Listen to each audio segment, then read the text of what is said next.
नमस्कार, मी श्रुती राहुल. TV9 मराठीच्या सकाळच्या बुलेटिनमध्ये आपलं खूप खूप स्वागत करते. सुरुवातीला महत्त्वाची घडामोड.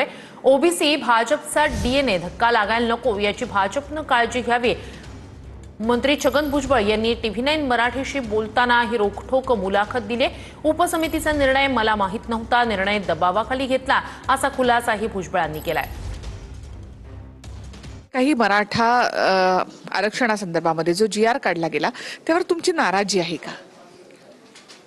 माझी नाराजी कोणा मंत्र्यांवर नाही आहे.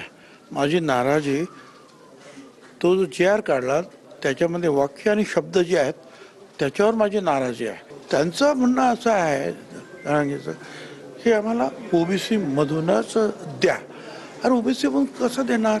जे कुणबी आहेत त्यांना द्यायला हरकत नाही. आणि आज असं आहे ना की काही जरी झालं काय तर हे खरं म्हणजे BJP प्रणितच सरकार आहे ना. आणि BJPचे सगळे नेते म्हणतात की ओबीसी आमचा DNA आहे, हे सगळे म्हणतात. बरोबर की नाही? आता ते त्यांनी ध्यानात ठेवायला पाहिजे की त्यांच्या DNAला धक्का लागता कामा नये, हे त्यांनी सुद्धा काळजी घ्यायला पाहिजे. उपसमितीने घेतलेला हा निर्णय हा मुख्यमंत्र्यांना माहिती होता, मग तो इतर मंत्र्यांना किंवा तुम्हाला माहिती नव्हता हा निर्णय?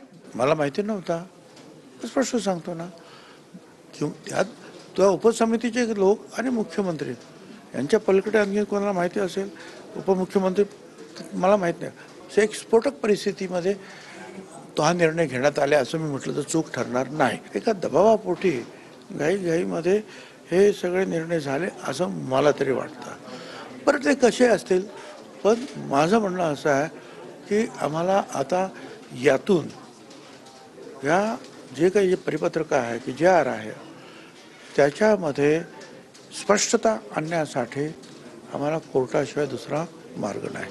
मराठ्यांना असं वाटतं की यामधून आम्हाला काही फायदा होणार नाही आणि ओबीसीना असं वाटतं की कदाचित ते आमच्यामध्ये येतील. याचा दुरुपयोग निश्चितपणे होऊ शकतो. आज तो फायदा वाटत नसेल पण पुढे आणखी त्याचे गैरफायदा होणारच नाही, कोणी उठवणार नाही असं सांगता येत नाही.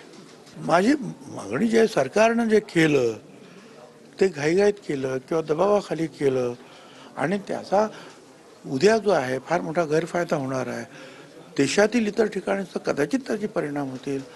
म्हणून कोर्टातून त्याला स्पष्टता यावी यासाठी मला कोर्टात जायचं आहे. खूप खूप धन्यवाद, तुम्ही आमच्याशी बोललात.